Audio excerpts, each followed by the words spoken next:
Billions of dollars in federal childcare funding are currently frozen or on the verge of freezing across the entire United States. What started off as a single expose on some daycare fraud in Minnesota has kicked off multiple federal investigations, started massive lawsuits, and ended a US governor's career. Let's get into it. On December 26, 2025, a 23-year-old YouTuber named Nick Shirley posted this video. I investigated Minnesota's billion-dollar fraud scandal. The video racked up millions of views on YouTube, but really gained traction on X, gaining over 140 million views on the platform at the time of writing. In the days and weeks since, the investigation into the Minnesota daycare scam has been one of the top stories of the year. Somehow not the top story of the year, despite the fact that it's barely January, but that's besides the point. Nick Shirley's investigation focused on daycares receiving public funds through Minnesota's Child Care Assistance Program, CCAP. Started in 1990, the grant program uses discretionary funding to help low-income families cover childcare costs, either fully or on a sliding scale based on income. In 2024 alone, the Minnesota CCAP budget was over $306 million. According to official state data, the average family in these programs receives over $2,000 in assistance every month. So of course, we had to take a look at what the Minnesota CCAP application website actually looks like. This application takes less than 20 minutes and doesn't require US citizenship, a social security number for the parent or the child, or even an interview with a social worker. Once approved, a child just needs to register with a daycare and the center will start receiving direct checks from the state. It's that simple. Unfortunately, the application review process isn't public, so we don't know exactly how much scrutiny there is, assuming there is any at all.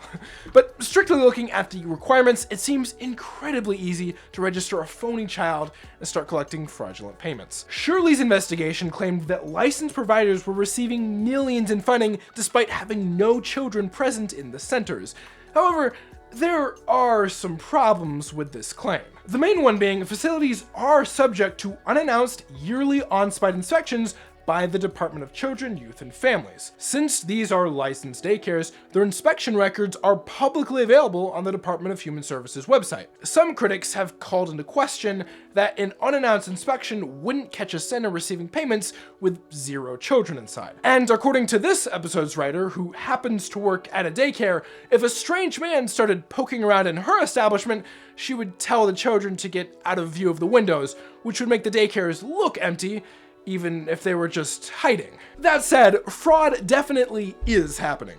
In May of 2025, a federal audit of 200 random payments found that Minnesota's limited oversight resulted in overpayments to providers. Even Commissioner Tiki Brown acknowledged recently that there are significant gaps in their fraud detection regarding attendance numbers. Shirley's investigation also connected this to similar fraud schemes by healthcare providers. This isn't an isolated incident. We've seen federal investigations charge over 90 individuals recently for industrial scale fraud across Medicare, housing assistance, and pandemic food in Minnesota. FBI Director Kash Patel confirmed that his agency is continuing to investigate alleged fraud in Minnesota. And Assistant U.S. Attorney Joseph Thompson also didn't mince words. The fraud is not small. It isn't isolated.